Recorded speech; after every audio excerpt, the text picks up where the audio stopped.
¿Qué tal, mis estimados lectores de Dolcaten Haikon Eduk? Sean, como espectadores, bienvenidos a la segunda temporada de las apostillas a Dolcaten Haikon Eduk.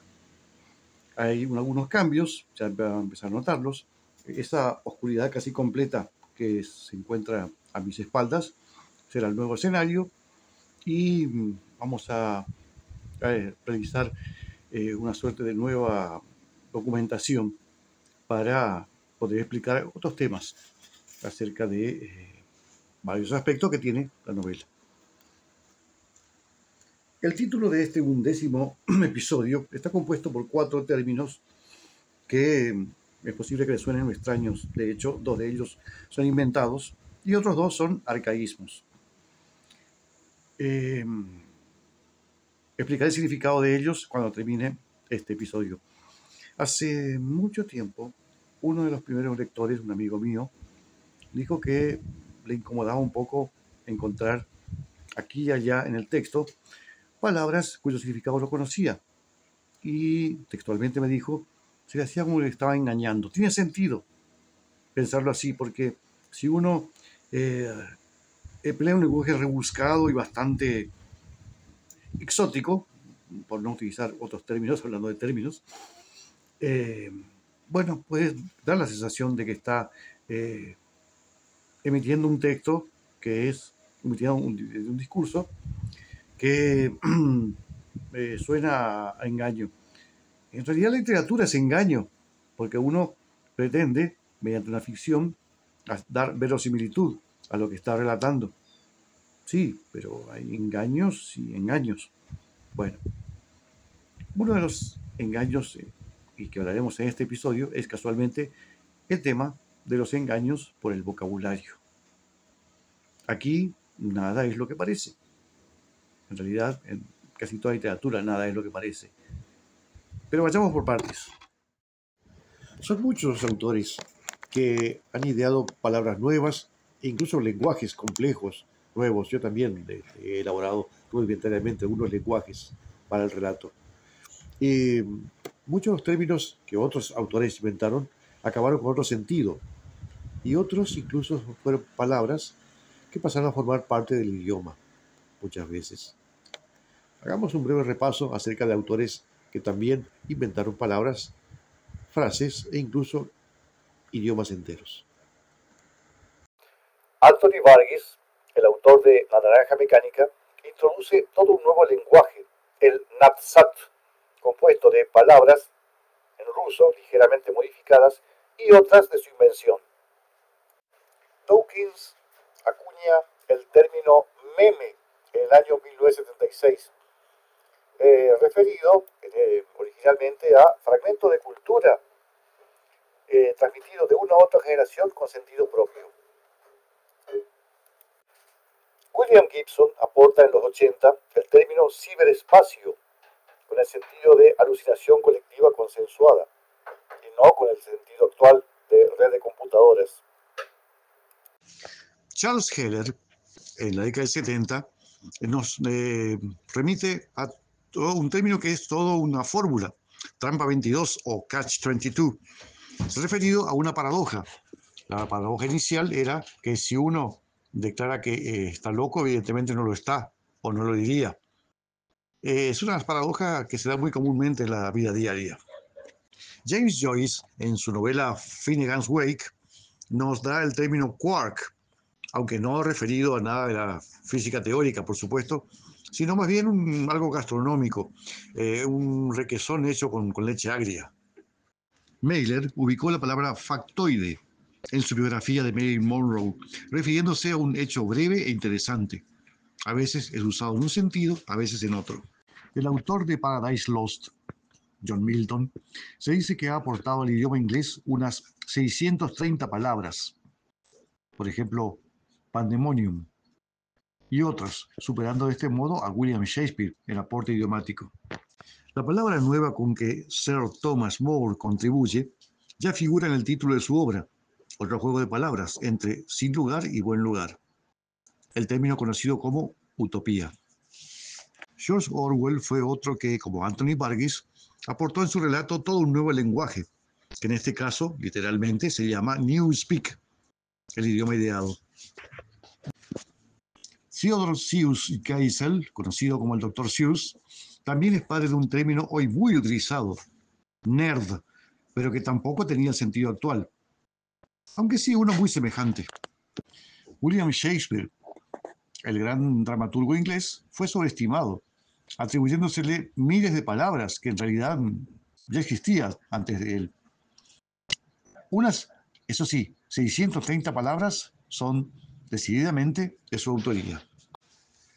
Por último, pero hay muchos autores más, el autor de Gulliver Travels, Jonathan Swift, es gestor del término Yahoo, no con el nombre de una red informática, en ese entonces, por supuesto, sino con el sentido de una raza de humanoides. Yo que hay tantas maneras y tan sencillas de incluir una palabra extraña dentro de un texto que resulta tentador no hacerlo, si vamos al caso, independientemente del efecto mágico o fantástico que se produzca.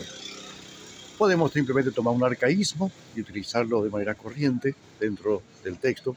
Podemos tomar una palabra y transformarla, alterando sus consonantes o vocales.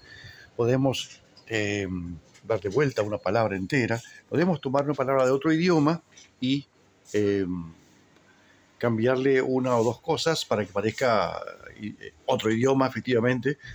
Y así sucesivamente, las palabras son tan fáciles de alterar y modificar para crear un ambiente mágico y extraño, que es lo que hace falta para un relato fantástico, particularmente las características del que yo armo.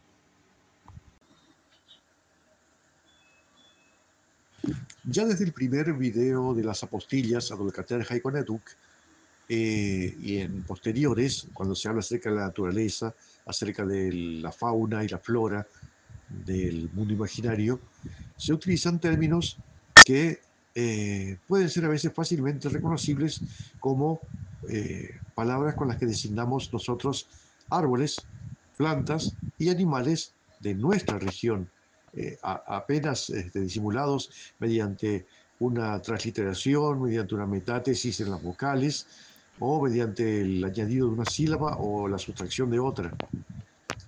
Hay varias maneras de transformar una palabra en otra y hacerla poco reconocible, con lo cual uno consigue, al utilizarla, un ambiente mágico, extraño y raramente familiar.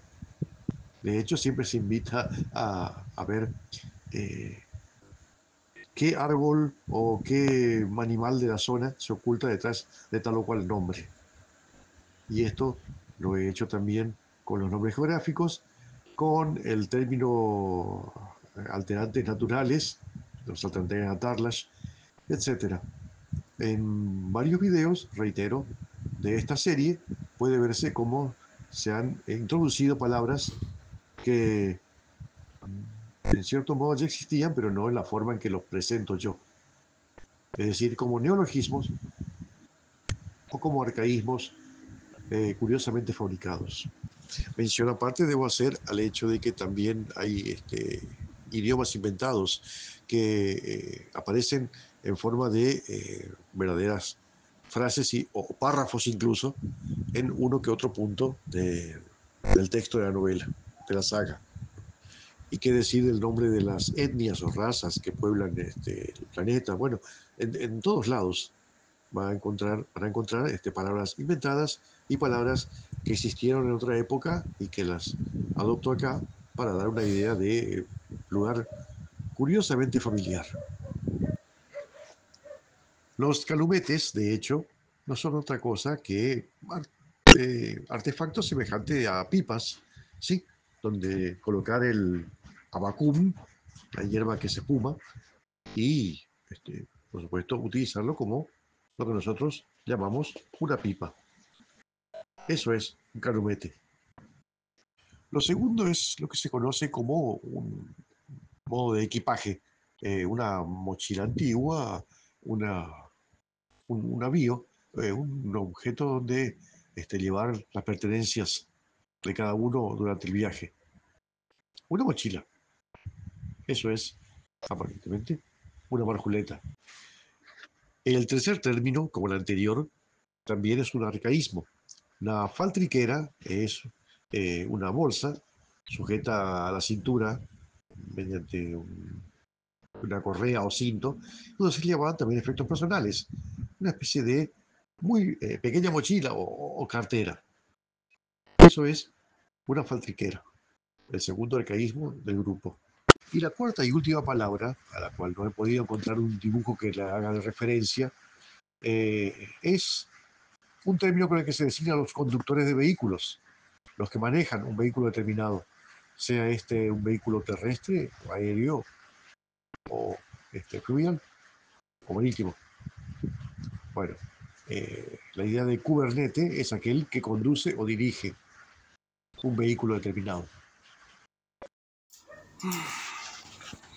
De esta accidentada manera y con estos rudimentarios recursos, doy por finalizado el primer episodio de la segunda temporada, es decir, la 11ª apostilla a lo que traje con Educa. Espero sabido disculpar inconvenientes técnicos y el apuro, pero yo quise que subiera esto como una medida de lealtad al lector a la medianoche de entre el día sábado y el domingo, cosa que he podido a duras penas conseguir, no sin muchos tropiezos. Tiene problemas técnicos, el video es notorio, pero la idea fue hablar acerca del efecto mágico de las palabras inventadas o los arcaísmos rescatados de algún lado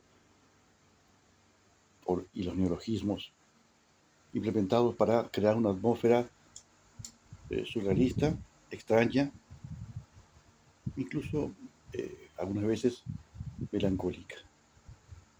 El poder de las palabras en una de sus importantes facetas. Será hasta la próxima postilla.